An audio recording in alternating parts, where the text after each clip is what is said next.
Students, आज हम पढ़ेंगे लाइट के बारे में। हम सब जानते हैं कि जो लाइट है वो हमारे देखने में हेल्प करती है।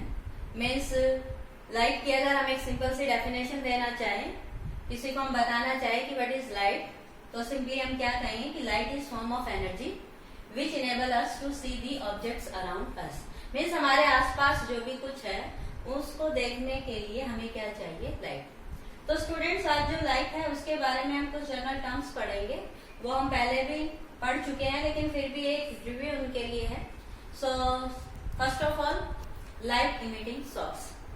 Students, light emitting source means light emit जिन सोर्सेज से होती है वो एक्चुअली दो तरह के होते हैं, नेचुरल एंड आर्टिफिशियल। नेचुरल हमें पता है जो नेचर में अवेलेबल होते हैं, और लाइट का जो सबसे बेस्ट सोर्स है that is our sun. Sun means stars. तो sun and stars emit their own light, so they are called the natural sources of light. Artificial, we know artificial means man-made, जो हम बनाते हैं। man-made जो sources होते हैं उन्हें हम क्या बोलते हैं? artificial sources। तो जो sources light emit करते हैं उनमें for example bulb। तो bulb is a artificial source of energy, bulb, torch and so on।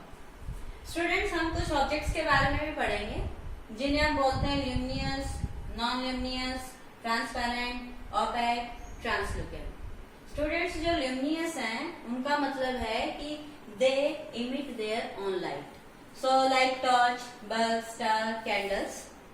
तो ये जो सोर्सेज हैं, बल्ब, टॉर्च, स्टार्स, ये लाइट इमिट करते हैं, इनकी अपनी लाइट होती है। बट स्टूडेंट्स, जो नॉन ल्यूमिनियस ऑब्जेक्ट्स हैं वो जैसे कि चेयर, टेबल, बुक, मीन्स उनकी अपनी लाइट नहीं है, वो लाइट इमिट नहीं करते। मीन्स हम उन्हें देख पाते with the help of light. Means अगर हमारे पास कोई लाइट सोर्स होगा तभी हम इन्हें देख पाएंगे, तो they are called the non luminous. तो अगर हमें ल्यूमिनियस डिफाइन करना हो तो हम क्या कहेंगे?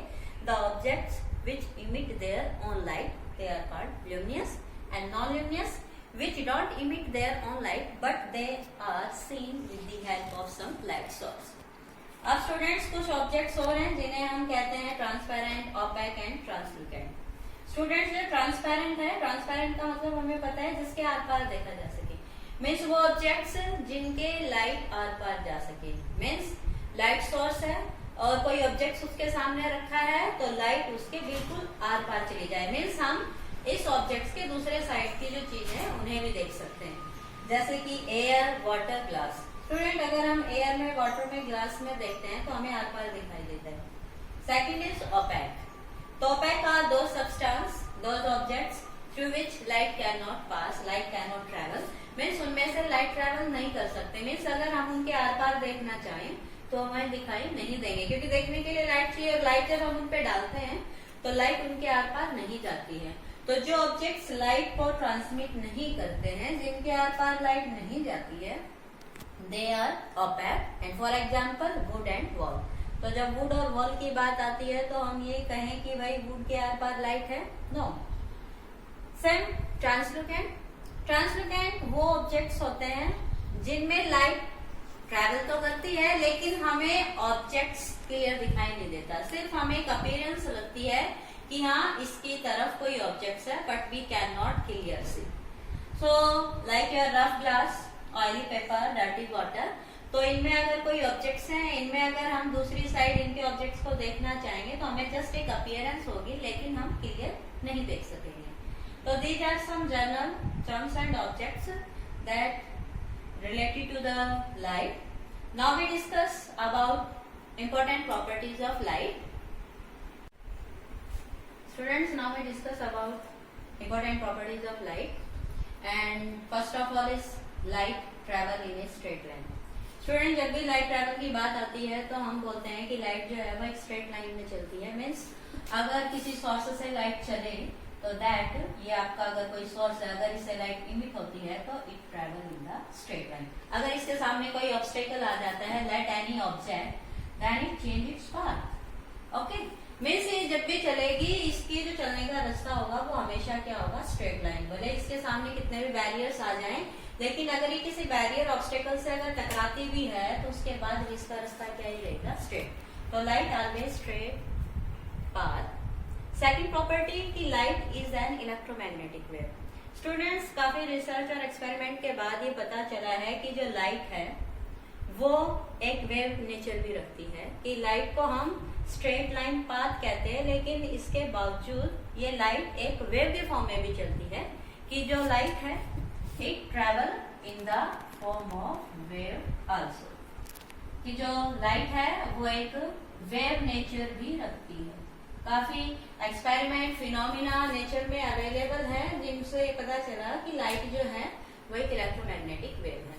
स्टूडेंट्स, आपने इलेक्ट्रोमैग्नेटिक वेव्स के बारे में पढ़ा ही होगा, those waves which has electric as well as magnetic field component, and these two components are perpendicular to each other and also perpendicular to the direction of propagation.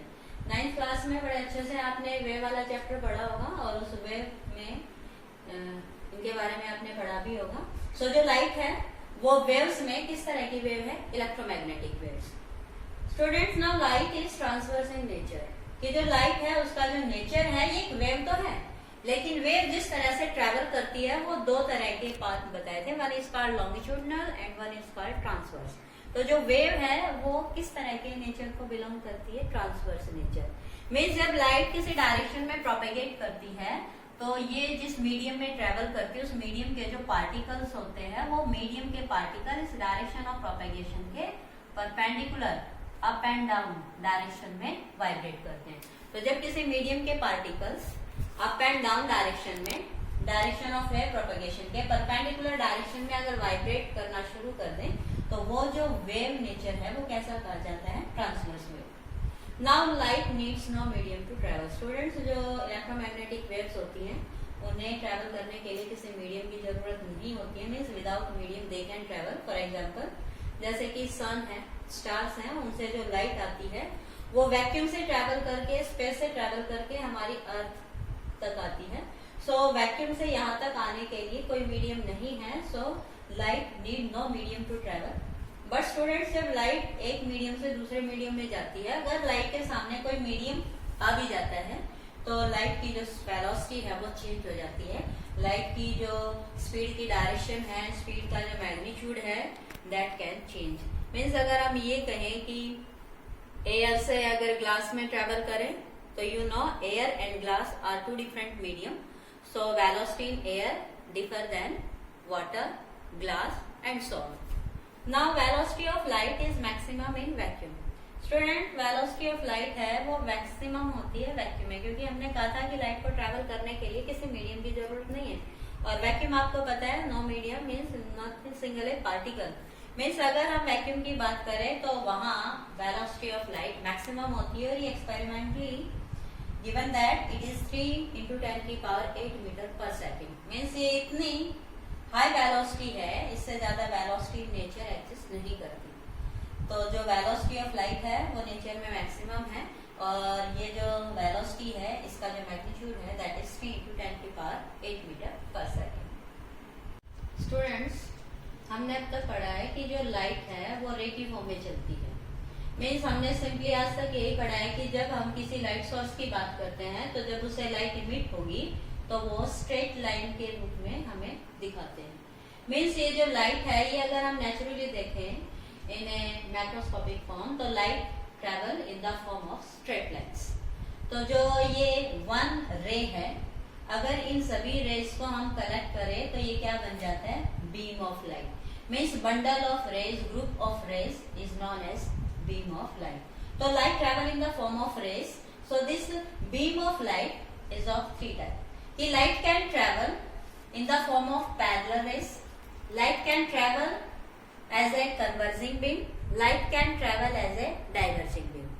अब parallel, converging, diverging का meaning क्या है कि parallel means जब light rays एक दूसरे के parallel equi distance एक ही डायरेक्शन में चलते हैं, that is called parallel beam of light. Converging beam of light कि जब लाइट डिफरेंट डायरेक्शन से आके किसी एक पॉइंट पे मीट कर जाए, किसी एक पॉइंट पे फोकस हो जाए, तो that rays of light called a converging beam. Diverging beam कि जब हमारे पास कोई सोर्स है, उस सोर्स से जब लाइट इमिट होती है वो डिफरेंट डायरेक्शन में स्प्रेड हो जाती है, तो लाइट का डिफरेंट डायरेक्शन में, लाइट रेज का डिफरेंट डायरेक्शन में स्प्रेड होना क्या कहा जाता है? Diverging of light. स्टूडेंट्स, मैंने कहा था कि जो लाइट है वो वेव का नेचर भी रखती है, तो काफी ऐसे नेचुरल फिनोमिना हैं जो हमारे हायर स्टडी में आएंगे। लेकिन जो लाइट है वो रे के साथ साथ वेव फॉर्म में भी डिस्कस हो चुकी है कि जो लाइट है वो वेव फॉर्म में भी ट्रेवल करती है। अंडरस्टैंड? सो जो वेव्स हैं, अगर हम किसी लाइट सोर्स की बात करें तो जब उसे लाइट इमिट होती है तो हम उसे रेज की फॉर्म में भी बताते हैं और वेव्स की फॉर्म में भी बताते हैं। लेकिन ये हमारे सिलेबस का हिस्सा नहीं है कि light in the form of waves, वो जस्ट एक प्रॉपर्टी आपके बताने के लिए है। लेकिन हमारे सिलेबस में जो क्राइटेरिया है वो सारा किस पे बेस है? In the form of rays and beam of light. So light in the form of straight line, in the form of ray, in the form of beam, we have to discuss that related to our syllabus. Okay students, now some phenomena related to light. Actually जो हमारा syllabus है उसमें कुछ phenomena दे रखे हैं, लेकिन regarding light हमारा जो भी फिजिक्स का सिलेबस है उसमें लाइट के एक नहीं बहुत सारे फिनोमेना हैं। या मैंने कुछ नाम लिख दिए हैं, जैसे कि reflection of light, refraction of light, dispersion of light, scattering of light, total internal reflection, interference, refraction and polarization. Students, ये जो कुछ नाम है, रिफ्लेक्शन, रिफ्रैक्शन, डिस्पर्जन, स्कैटरिंग, ये आपने सुने होंगे। ये जो फिनोमिनाज हैं ये एक्चुअली जो रे थ्योरी ऑफ लाइट है कि light travel in the form of ray, actually उन पे बेस है। अंडरस्टैंड? तो ये जो reflection, refraction, dispersion, scattering, total internal reflection है, these all are explain on the basis of ray theory of light. लेकिन ये जो कुछ नए नाम आपको दिख रहे होंगे, इंटरफेरेंस, डायफ्रैक्शन एंड पोलराइजेशन, ये वही फिनोमिना है जिन पे बेस हमने लाइट की प्रॉपर्टी पढ़ी थी कि light is an electromagnetic wave. लेकिन स्टूडेंट्स से हमारे सिलेबस से परे हैं, जब आप हायर स्टैंडर्ड में जाएंगे तब इनके बारे में पढ़ेंगे। लेकिन फिलहाल हमें अपने सिलेबस में सिर्फ ये 5 फिनोमिना ही पढ़ने हैं: reflection, refraction, dispersion, scattering and total internal reflection. And all these phenomena are based on the ray theory of the light. So now one by one we discuss in our syllabus. So first of all we discuss about reflection of light. Okay. Now we study about reflection of light. Okay. Student, first of all we discuss about reflection of light. जितने phenomena हमने अभी बताए कि light का reflection, refraction, scattering, dispersion है, many phenomena, but one by one we discuss about all. So first of all reflection of light.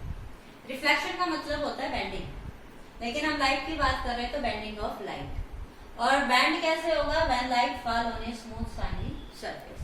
मैं student, जब light किसी सरफेस पे गिरे, किसी शाइनी स्मूथ सरफेस पे गिरे और उस शाइनी सरफेस से टकरा के वो बैंड हो जाए, मींस चेंज इट्स पाथ। तो आप ये भी कह सकते हैं कि जो रिफ्लेक्शन ऑफ लाइट है वो change in path of light है। बट ये जो लाइट का पाथ चेंज होता है ये actually in the same medium है कि लाइट इस मीडियम से किसी सरफेस से टकराई और उसने अपना रास्ता बदल लिया।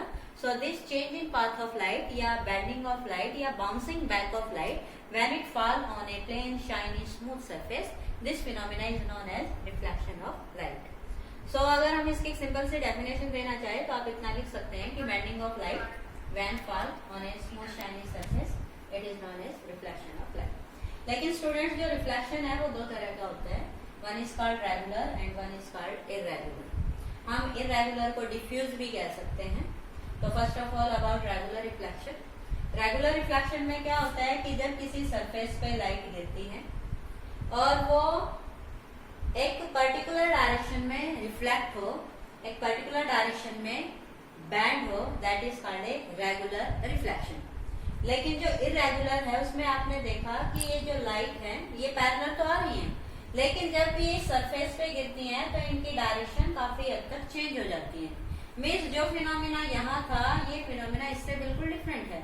इसकी एक वजह ये भी है कि यहाँ जो सरफेस आपको दिखाई दे रहा है it is plane but is some rough. तो ये जो रफ सरफेस है, इस रफ सरफेस की वजह से ही लाइट का जो रिफ्लेक्शन है उसे हम क्या कहते हैं? Irregular reflection of light. So reflection में हम कौन सा पढ़ेंगे? Regular reflection of light. और जब हम रेगुलर रिफ्लेक्शन ऑफ लाइट की बात करते हैं तो यहाँ कुछ लॉज हैं that are called laws of reflection. अब हम लॉज ऑफ रिफ्लेक्शन के बारे में डिस्कस करेंगे। ओके रिफ्लेक्शन ऑफ लाइट में हमने दो टाइप पढ़ी, रेगुलर एंड इरेगुलर। जो रेगुलर रिफ्लेक्शन है वो हमारे सिलेबस का हिस्सा है, क्योंकि जो रेगुलर रिफ्लेक्शन है वो एक प्लेन स्मूथ शाइनी सरफेस से होता है। और स्टूडेंट क्या है कि जब लाइट किसी शाइनी प्लेन सरफेस पे पड़ती है तो हमें उसमें जो ऑब्जेक्ट उसके सामने उसकी इमेज दिखाई देती है। अगर सरफेस क्या है, शाइनी प्लेन सरफेस है और उस पर अगर लाइट पड़े तो जब रिफ्लेक्शन होगा तो there is appearance of object and that appearance of object is known as image. लेकिन जो इरेगुलर रिफ्लेक्शन है, डिफ्यूज रिफ्लेक्शन है, उसमें हमें ऑब्जेक्ट की इमेज दिखाई नहीं देती है। वो लाइट को क्या कर देता है, डिफरेंट डायरेक्शंस में spread, so there is no image formation when light fall on that surface. But जो रेगुलर रिफ्लेक्शन है उसमें हमें ऑब्जेक्ट्स की क्या दिखाई देती है, इमेज। तो हमारे सिलेबस का जो हिस्सा है वो है रेगुलर रिफ्लेक्शन ऑफ लाइट, और उस रेगुलर रिफ्लेक्शन को पढ़ने के लिए हमें इसके लॉज पढ़ने होंगे। And that laws, first law is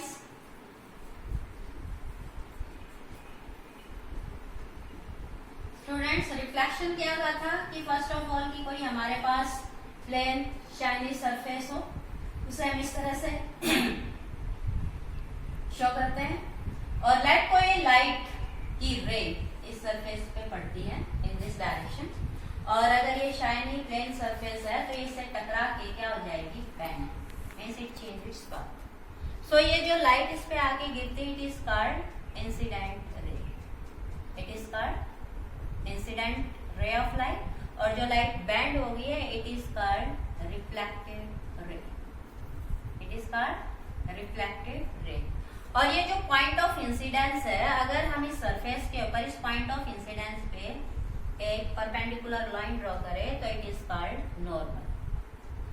ये तीनों ही हमारे लिए इम्पोर्टेंट है, क्योंकि हम रिफ्लेक्शन का जो फिनोमिना है हमारी डेली लाइफ में इमेज फॉर्मेशन का, उसके लिए इम्पोर्टेंट है।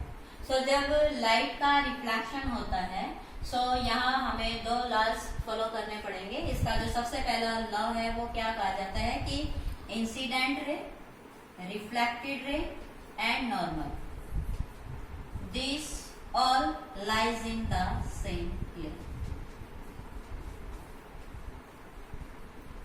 मीन्स लाइट जिस तरफ से गई है उसी तरफ से बैंड हो जाती है, और जो नॉर्मल है वो भी उसी सरफेस पे है। मीन्स ये तीनों ही रे एक ही प्लेन में लाइट करती है। मीन्स लाइट ना तो इसके पार जाती है, ना इसके अंदर जाती है, ना ऊपर नीचे जाती है, बस जहां से आई थी उसी तरफ ये अपना रास्ता चेंज कर लेती है। So they are called in the same plane.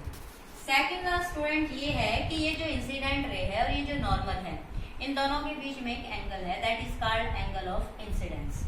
इसी तरह से ये जो रिफ्लेक्टेड रे और नॉर्मल है, इनके बीच में भी एक एंगल है and it is called angle of reflection.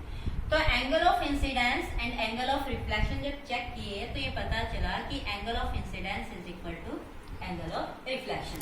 तो जब भी हम इस रिफ्लेक्शन ऑफ लाइट पे बेस किसी भी प्रॉब्लम को सॉल्व करेंगे, किसी भी फिनोमेना को डिस्कस करेंगे, तो हमारे लिए ये दोनों एंगल्स इम्पोर्टेंट हैं। So first we discuss about its practical application, reflection of light and that take place in mirror। हम सब जानते हैं मिरर है वो इमेज देखने के काम आता है, लेकिन जो मिरर है वो भी दो तरह के होते हैं, और आपने ऑब्जर्व किया होगा spherical surface mirror and plane surface mirror. So हम इन मिरर्स के बारे में वन बाय वन डिस्कस करेंगे, और उनकी जब हम इमेज फॉर्मेशन चेक करेंगे तो ये दोनों लॉ इम्पोर्टेंट है। तो ये आपको याद रखना है कि angle of incidence is equal to angle of reflection and these angles are between incident ray and normal, reflected ray and normal. So now we discuss about mirrors. तो स्टूडेंट्स, मिरर की जब बात आती है तो हम सब जानते हैं कि मिरर एक इस तरह की ऑब्जेक्ट्स है, जब हम उसके सामने खड़े होते हैं तो उसमें हमें अपनी इमेज दिखाई देती है। लेकिन जो मिरर का सरफेस है उस पे base, these are two type. अगर मिरर का सरफेस प्लेन है that is called a plane mirror, और अगर मिरर का सरफेस कर्व है that is called spherical mirror. Okay, तो अगर हम मिरर को रिप्रेजेंट करना चाहे तो मिरर को हम इस तरह से दिखाते हैं।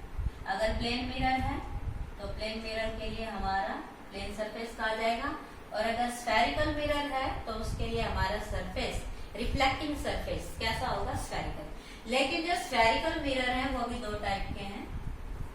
One is called concave mirror, concave spherical mirror, and one is called convex spherical mirror. Okay, तो जो कॉनकेव मिरर हैं वो ऐसे मिरर हैं जिनका रिफ्लेक्टिंग सरफेस अंदर की तरफ बेंड हो। जब लाइट इस पे पड़े तो वो लाइट पड़ने वाला सरफेस कौन सा होना चाहिए, this one, and this is it's back side. और जब हम कन्वेक्स मिरर की बात करते हैं तो जो रिफ्लेक्टिंग सरफेस है वो कर्व होगा, लेकिन वो कर्व कैसा होगा, बाहर की तरफ उभरा हुआ। तो जो हमारा रिफ्लेक्टिंग सरफेस है कनकेव में वो कैसा होता है, अंदर की तरफ धंसा हुआ, और जो कन्वेक्स मिरर है उसका रिफ्लेक्टिंग सरफेस क्या होता है, बाहर की तरफ उभरा हुआ। अब इन्हें हम स्फेरिकल मिरर क्यों कहते हैं। चलो प्लेन मिरर तो समझ आता है कि हमने कोई प्लेन सरफेस लिया और उसको हमने मिरर की तरह डील किया, लेकिन why these are called spherical. Actually क्या होता है कि स्फेरिकल मिरर को बनाने के लिए हम होलो स्फेरिकल ऑब्जेक्ट्स लेते हैं। अगर हम कोई होलो स्फेरिकल ऑब्जेक्ट लें, ओके, और हम उसका एक पोर्शन कट कर लें, लेट यहाँ से लेके यहाँ तक, और इस पार्ट को हम यहाँ से पॉलिश करें तो it will become a concave mirror. और अगर हम इसके इस वाले हिस्से को पेंट करते हैं तो ये बाहर वाला हिस्सा क्या बन जाएगा, कन्वेक्स मिरर। तो these are called spherical mirror because these mirror are part of a sphere. तो हमें एक होलो स्फेरिकल ऑब्जेक्ट तैयार करना है मिरर बनाने के लिए, और अगर हम उसके एक पार्ट को निकाल दें यहाँ से और उसके अगर हम इस वाले हिस्से को पेंट करते हैं तो इसका जो रिफ्लेक्टिंग सरफेस है वो अंदर की तरफ धंसा हुआ बनेगा, और अगर हम अंदर वाले हिस्से को पेंट करते हैं तो इसका बाहर वाला सरफेस एक मिरर की तरह बिहेव करेगा, that is called a convex mirror. Okay students, mirror सब पता है, मिरर इमेज फॉर्मेशन के काम आता है, लेकिन मिरर बनता कैसे है। क्या होता है कि हम कोई भी ग्लास शीट लेते हैं, अगर वो प्लेन है तो ये प्लेन मिरर बनेगा, और अगर वो स्फेरिकल है तो स्फेरिकल मिरर्स बनेंगे। क्या होता है कि एक ग्लास शीट हम लेते हैं और इस ग्लास शीट पे हम एक साइड सिल्वर का लेप कर देते हैं, coating of silver, there is a coating of silver matter, और इस कोटिंग के बाद इसके बाहर हम एक कोट और कर देते हैं। ओके, वो जो कोट हम यहाँ करेंगे किसी डार्क कलर का करेंगे ताकि ये जो सिल्वर है ये प्रोटेक्टेड रहे, सिल्वर खराब ना हो। सिल्वर कोटिंग बहुत लाइट होती है, काफी महंगी होती है, तो इसको प्रोटेक्ट करने के लिए इसके ऊपर एक कोटिंग और कर दी जाती है।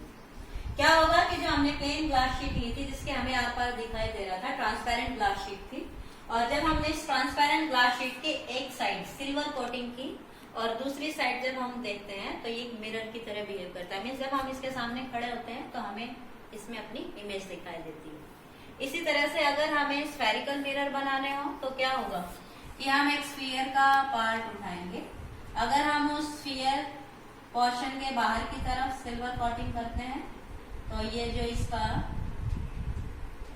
धसा हुआ हिस्सा है, बल्गिंग इनसाइड जो पोर्शन है, ये एक कनकेव मिरर की तरह बिहेव करेगा। This will B A reflecting concave surface. Okay, और अगर हम किसी स्फीयर के इस अंदर वाले हिस्से को सिल्वर पेंट कर देते हैं तो ये जो बाहर वाला हिस्सा है it will be A reflecting part, you can से ए कन्वेक्स मिरर। ओके, तो कोई भी मिरर आपको बनाना है, चाहे वो प्लेन मिरर बनाना है चाहे स्फेरिकल मिरर बनाना है, हमें सबसे पहले क्या करना पड़ेगा, कोई ग्लास शीट लेंगे, ट्रांसपेरेंट ग्लास शीट, और उसके एक साइड हम क्या कर देंगे, सिल्वर लाइक मटेरियल की कोटिंग। वैसे और दूसरे भी मटेरियल है लाइक मरकरी और some aluminium oxides that can make that are used to the mirror formation, but silver is the best reflector, is the best material which is used for the mirror formation. Okay student, अब हम mirrors में जो image formation है उनके बारे में पढ़ेंगे। तो सबसे पहले हम केस स्टडी करेंगे प्लेन मिरर। तो जो प्लेन मिरर है उसमें इमेज कैसे बनेगी, तो सबसे पहले हमें पता होना चाहिए laws of reflection. So image formation in plane mirror.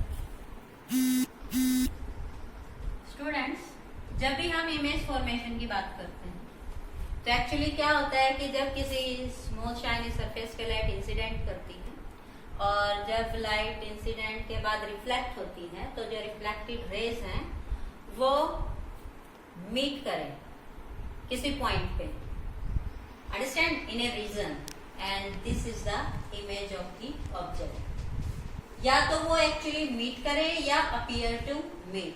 अगर ऐसा होता है देन वी से इमेज फॉर्मेशन टेक प्लेस। लेकिन जो इमेज है वो दो तरह की होती है। Image are of two type, one is called real image and one is called virtual image. Students, जो रियल इमेज होती है वो इमेज होती है जो रिफ्लेक्टेड रेज एक्चुअली मीट करके बनाती है, और जो वर्चुअल इमेज है वो इमेज है जो रिफ्लेक्टेड रेज के मीटिंग का जस्ट अपीयरेंस शो करती है। दूसरी भाषा में आप ये भी कह सकते हैं कि जो रियल इमेज होती है उन्हें हम किसी स्क्रीन पे ले सकते हैं, means these can obtain on a screen and virtual image can not take on a screen. तो जो रियल इमेज है they can be obtain taken on screen, and virtual image are those which can't be obtained on a screen.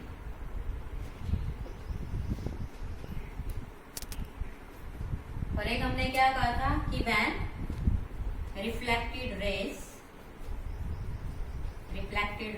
actually meet, और ये क्या बताए थे, reflected rays appear to meet.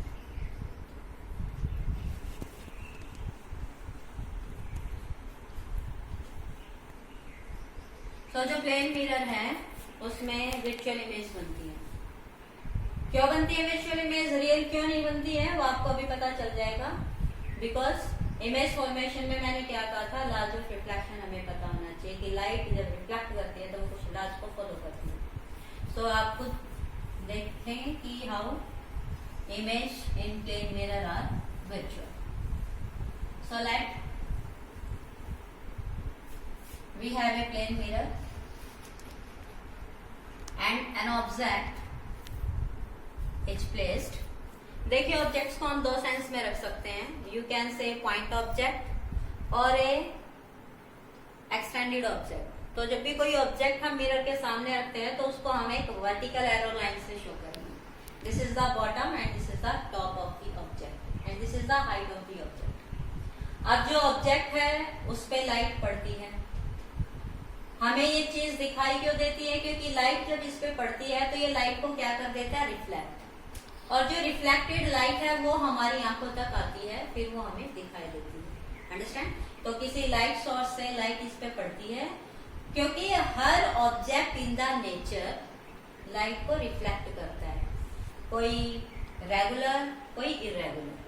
Understand? लेकिन कोई भी ऑब्जेक्ट हमें दिखाई देता है तो उसके दिखाई देने का एक ही कारण है कि इट रिफ्लेक्ट द लाइट, कि लाइट कहीं से आके इस पे गिरती है और ये लाइट को रिफ्लेक्ट करता है। वो रिफ्लेक्टेड लाइट जब हमारी आंखों में आती है then we see the object. तो ऑब्जेक्ट्स को देखने के लिए लाइट चाहिए, और वो लाइट कहाँ से आती है, ऑब्जेक्ट्स के रिफ्लेक्शन के बाद। लेकिन अब हम इस ऑब्जेक्ट की इस मिरर में क्या देखना चाहते हैं, इमेज। तो वो भी क्या कि यहाँ जो लाइट इस पे पड़ी है, ये इस लाइट का कुछ हिस्सा किस पे डाल दें, मिरर पे, और फिर मिरर उसे क्या कर दे, रिफ्लेक्ट। अब वो जिस तरह से रिफ्लेक्ट करेगा उसके अकॉर्डिंग हमें इस ऑब्जेक्ट की इमेज दिखाई देगी। तो let we take two rays, understand? First from the top, let we take a ray. You can take, because जो ऑब्जेक्ट है इस पे लाइट तो पड़ रही है इसके हर हिस्से पे, तो इसका जो हर पॉइंट है वो हर डायरेक्शन में चारों तरफ लाइट को रिफ्लेक्ट करता है। तो लेट हम इस ऑब्जेक्ट से लाइट के कुछ किसी रे की बात करेंगे, क्योंकि हमें हर पार्ट से जो रे ऑफ लाइट है उसकी जरूरत नहीं है, हम सिर्फ 2-4 रेज से इसके इमेज फॉर्मेशन को दिखा सकते हैं। तो लेट वी टेक 2 रे in the direction of mirror from the top and 2 rays in the direction of mirror from the bottom. So let we have 2 rays. First ray you may take this. This is the incident ray. और क्या कहा था कि let ये जो रे है ये सरफेस पे गिरी, दिस इज इंसिडेंट रे। अब हमें इस सरफेस पे क्या बनाना था, एक नॉर्मल। तो अब ये है नॉर्मल इंसिडेंस। अगर ये नॉर्मल इंसिडेंस है तो इंसिडेंट रे का नॉर्मल के साथ एंगल कितना हुआ, 0। तो reflected ray with the normal angle क्या बनाएंगे, 0। तो ये हमारी क्या हो जाएगी, रिफ्लेक्टेड रे। अब इससे आप एक रे ऐसे ले सकते हैं, like this, in this direction, this is incident ray. और यहाँ हमें क्या ड्रॉ करना पड़ेगा, एक नॉर्मल। तो जो लाइट इस पे इंसिडेंट हुई है वो क्या होगी, रिफ्लेक्ट। अब ये भी बताया था कि एंगल ऑफ इंसिडेंस किसके इक्वल होना चाहिए, एंगल ऑफ रिफ्लेक्शन के। लेकिन देखिए जो रिफ्लेक्टेड रेज हैं ये दोनों एक दूसरे से दूर जाते जा रहे हैं, means they never meet to each other. So यहाँ तो कोई इस पॉइंट की इमेज बनने से रही, क्योंकि इमेज फॉर्मेशन के लिए क्या कहा था कि आफ्टर रिफ्लेक्शन रेज मीट और अपीयर टू मीट। तो ये मीट तो कर नहीं रही एक्चुअली में, तो लेट दे में अपीयर टू मीट। तो ये कैसे मीट करेंगे, लेट हम इन्हें देखेंगे कि ये जो रिफ्लेक्टेड रे है ये एक्चुअली कहां से आ रही है, पीछे से, ओके। और ये जो रिफ्लेक्टेड रे हमें क्या लगेगा, लेट ये कहां से आ रही है, इधर पीछे से, अंडरस्टैंड। अब हम बॉटम की तरफ चलेंगे। तो ये जो रिफ्लेक्टेड रेज है they are appear to meet at this point. तो ये जो आपका टॉप है ये इमेज में टॉप की पोजीशन आ चुकी है। नाउ फ्रॉम द बॉटम, आप बॉटम से भी ले सकते हैं। तो लेट ये बॉटम से आप एक रे डालिए, okay, this is incident ray. और जब ये इंसिडेंट करेगी तो एक थोड़ा सा you can take a ray of light in this direction, बाकी दोनों डिफर करें। अगर इससे कोई मिरर पे रे ऐसे जाती है तो ये इंसिडेंट है, यहाँ इस पॉइंट ऑफ इंसिडेंस में हमें क्या डालना पड़ेगा, नॉर्मल। तो this is angle of incidence. अगर ये इंसिडेंट रे है तो ये क्या होगी, इसकी रिफ्लेक्टेड रे। तो यहाँ से हमने एक तो रिफ्लेक्टेड रे ऑब्टेन कर ली है, हम इसकी एक रे और ले सकते हैं और वो आप लाइक थोड़ा सा लेट आप इसी की तरह एक नॉर्मल इंसिडेंस ले लीजिए।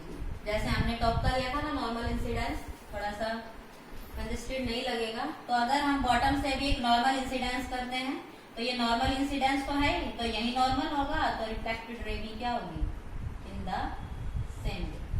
लेकिन इस बॉटम से एक रिफ्लेक्टेड रे ये है और एक रिफ्लेक्टेड रे ये है, ये दोनों भी कहीं मीट नहीं करेंगे। लेकिन अगर हम देखें कि ये रिफ्लेक्टेड रे एक्चुअली कहां से आ रही है, फ्रॉम दिस साइड। और अगर हम इस रिफ्लेक्टेड रे की बात करें तो हमें क्या लगेगा कि ये रिफ्लेक्टेड रे कहां से आ रही है, फ्रॉम दिस साइड, ओके। तो ये जो point reflected ray these are appear to meet at this position. तो ये बॉटम से रिफ्लेक्टेड रेज थी, तो ये किसकी पोजीशन आ जाएगी, बॉटम की। और ये जो हमारे पास बॉटम और टॉप है, इन दोनों को जब आप मैच करेंगे तो this will be our image, ये top end this is our bottom. तो जो प्लेन मिरर है उस प्लेन मिरर के सामने जब हम खड़े होते हैं तो इसमें हमें अपनी अपीयरेंस दिखाई देती है and this object this appearance is known as image. तो यहाँ एक क्वेश्चन बनता है कि what are the characteristics of image formation in a plane mirror. तो सबसे पहली बात तो यही है कि प्लेन मिरर में जब हम किसी ऑब्जेक्ट की इमेज देखते हैं तो ऑब्जेक्ट का साइज और इमेज का साइज क्या होता है, इक्वल। तो इट्स फर्स्ट कैरेक्टरिस्टिक्स इज कि image size same to object, okay. दूसरी इसकी की कैरेक्टरिस्टिक्स ये है कि जो इमेज बनी है वो रिफ्लेक्टेड रे के एक्चुअल इंटरसेक्शन से नहीं बनी है, ये बनी है बाई अपीयरेंस, कि ये reflected ray appear to meet है। सो जब reflected rays appear to meet है, वो एक्चुअली आफ्टर रिफ्लेक्शन मीट नहीं करती, they are appear to meet. So वो इमेज कैसी बनती है? Virtual image. तो जो इमेज होगी उसका नेचर कैसा होगा? वर्चुअल, मीन्स ये स्क्रीन पे नहीं आ सकती। यहाँ से हमें एक हिंट और मिलता है कि जो ऑब्जेक्ट मिरर से जिस डिस्टेंस पे है, एक्चुअली जो इमेज है उसकी डिस्टेंस पे वही होती है। Means distance between mirror and object same distance as image and mirror. तो जो डिस्टेंस होगी इमेज की मिरर से, distance of image from mirror is same to distance of object from mirror. Okay, इसमें एक प्रॉपर्टी और है स्टूडेंट्स, आपने कभी देखा हो मिरर के सामने जब हम खड़े होते हैं तो हमारा जो लेफ्ट है वो राइट में अपीयर होता है और जो लेफ्ट पोर्शन है वो लेफ्ट में अपीयर होता है। ऐसा क्यों होता है? क्योंकि हमारा जो मिरर के सामने पोजीशन है उसके हर हिस्से से जब लाइट मिरर पे पड़ती है तो वो लाइट को क्या करते हैं? रिफ्लेक्ट। तो left appear in right and right appear in left. तो जब लेफ्ट राइट में अपीयर हो और राइट लेफ्ट अपीयरेंस शो करे तो इसे भी एक नाम दिया गया है कि जो मिरर्स होते हैं उनमें लेटल इन्वर्जन होता है। लेटल इन्वर्जन कहते हैं कि जब मिरर में लेफ्ट पोर्शन राइट में अपीयर हो और राइट पोर्शन लेफ्ट में अपीयर हो, that is called lateral inversion. Size है सेम रहेगा, डिस्टेंस है सेम रहेगी, इमेज कैसी होगी? वर्चुअल, लेकिन left appear in right and right appear in left. दूसरी बात, ये जो आपने देखा होगा कि जो एम्बुलेंस लिखा होता है, एम्बुलेंस में जो एम्बुलेंस वर्ड लिखा होता है वो एक्चुअली उल्टा लिखा होता है। उसको उल्टा लिखने का कारण यही है कि जब कोई ड्राइवर एम्बुलेंस से आगे है, वो अगर अपने साइड मिरर में देखें एम्बुलेंस, अगर वो सीधा लिखा होता तो वो उसको कैसा दिखाई देता? अपने मिरर में उल्टा, उसको समझ नहीं आता।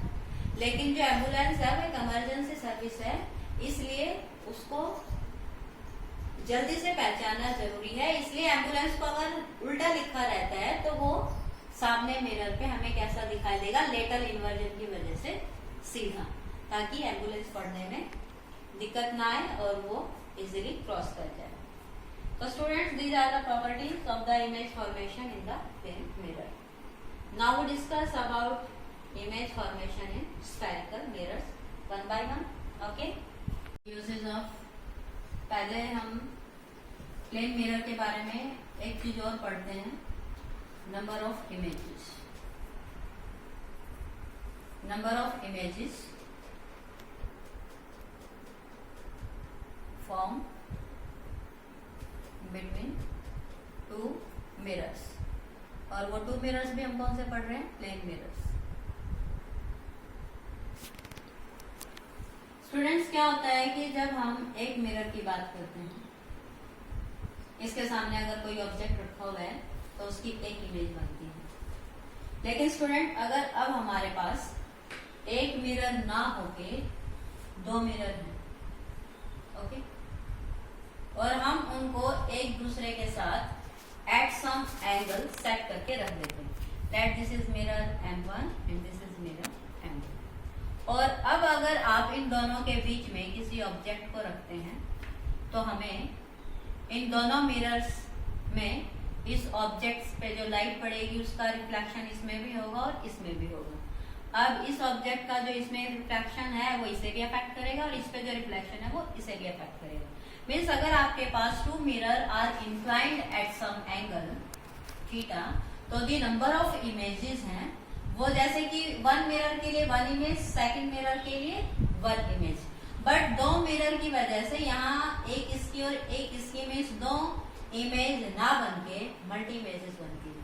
और वो इमेजेस कितनी होंगी? That depend on this theta. तो नंबर ऑफ इमेजेस निकालने के लिए एक वेरी सिंपल फॉर्मूला दिया हुआ है कि when the two mirrors are inclined at some angle then number of image will be, तो जो नंबर ऑफ इमेज है this is given by 360 by theta.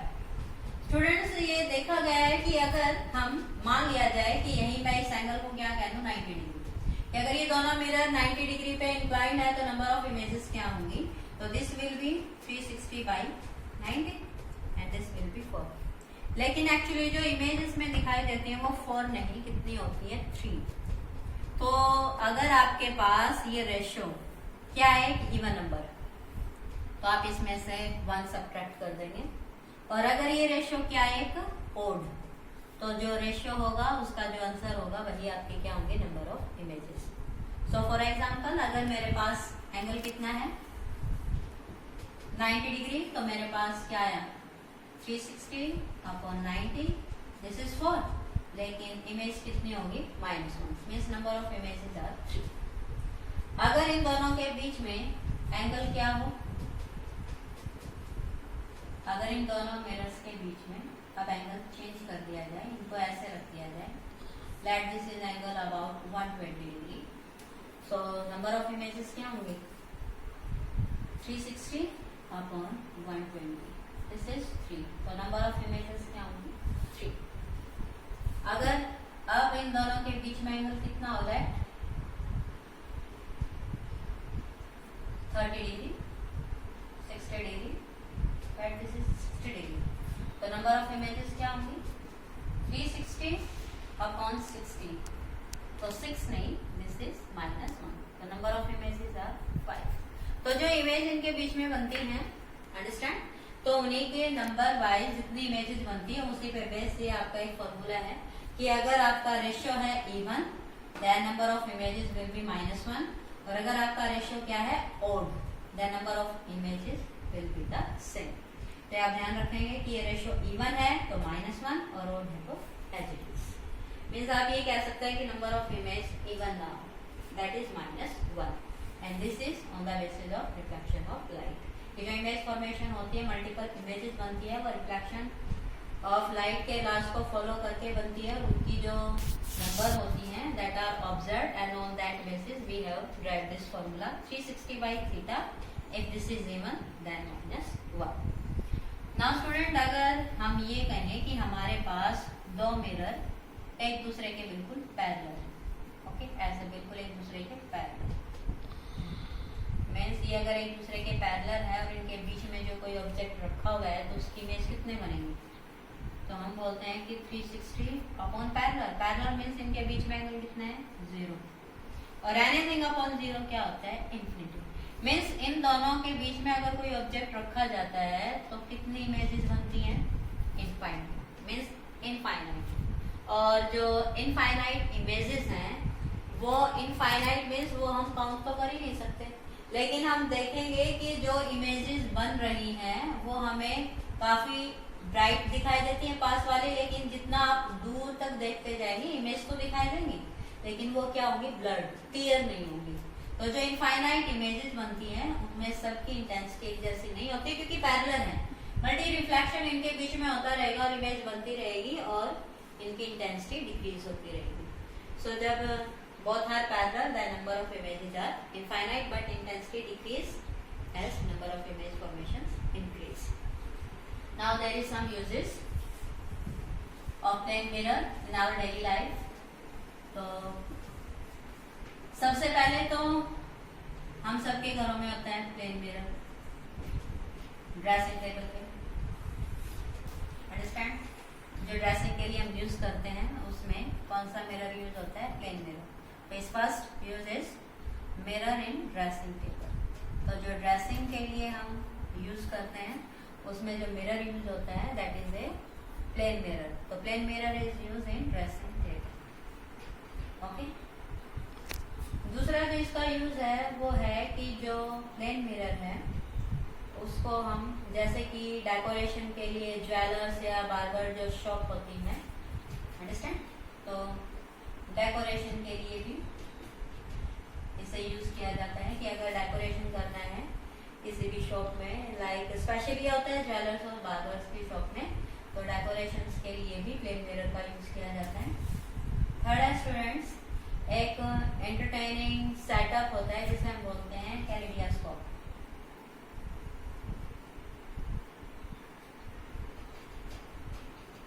कैलिडियास्कोप में क्या होता है कि 3 मिरर्स होते हैं, उनको हम एक दूसरे के साथ जब इंक्लाइन करके रखते हैं और उन तीनों मिरर्स के बीच में अगर हम कुछ कलरफुल ऑब्जेक्ट्स रख दें तो उन तीनों मिरर्स की वजह से, मल्टीपल रिफ्लेक्शंस की वजह से उन कलरफुल पार्टिकल्स ऑब्जेक्ट्स के ब्यूटीफुल पैटर्न बनते हैं।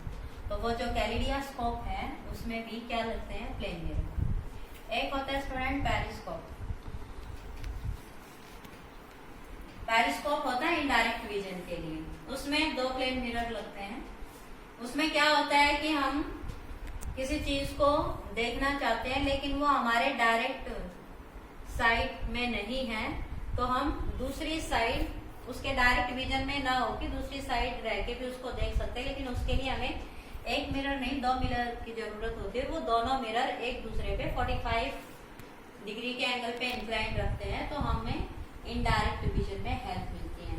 तो ये जो पेरिस्कोप होते हैं, ये जैसे कि आपकी सबमरीन्स होती हैं उनमें यूज करते हैं, या जो आर्मी के होते हैं फॉरेस्ट में जो छुपे रहते हैं, अंडरस्टैंड, वहाँ इनको यूज किया जाता है पेरिस्कोप को। तो these are some important use of the plane mirrors in our daily life for the dressing, for the decoration in the kaleidoscope and the